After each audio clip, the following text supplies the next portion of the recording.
അടിപൊളി. കൊടുങ്ങല്ലൂർക്കാരനാണ് നസ്ലിൻ. മലയാള സിനിമയിലേക്ക് വരുന്നതിന് മുമ്പ് ഓഫ് കോഴ്സ് ലുലു മാളിൽ എത്രയോ തവണ വന്നിട്ടുണ്ടാവും. ആ സമയത്ത് ഒരു സാധാരണക്കാരനായി ഇങ്ങനെ ലുലു മാളിൽ നിന്ന നസ്ലിനെ ഒന്ന് റീകളക്ട് ചെയ്തേ.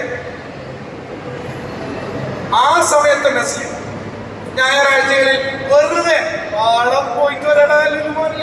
എല്ലാവർക്കും ആദ്യം തന്നെ നമസ്കാരം, ഗുഡ് ഈവനിങ്. ഇത്രയും നേരം വെയിറ്റ് ചെയ്തതിന് കുറച്ചുകൂടി നേരത്തെ എത്തേണ്ടതായിരുന്നു. നല്ല ബ്ലോക്കാ പുറത്ത്. ഇപ്പോഴൊന്നും ഇറങ്ങണ്ട കേട്ടോ പുറത്തേക്ക്. അതെ, ആരും ഇറങ്ങിയല്ലേ, നാളെ രാവിലെ ആവും ഈ ബ്ലോക്ക് മാറാൻ. അതെ, ഞാനും ഒത്തിരി പ്രോഗ്രാംസ് ഇതേപോലെ മേളിലും താഴെ നിന്നൊക്കെ ആയിട്ട് കണ്ടിട്ടുണ്ട്.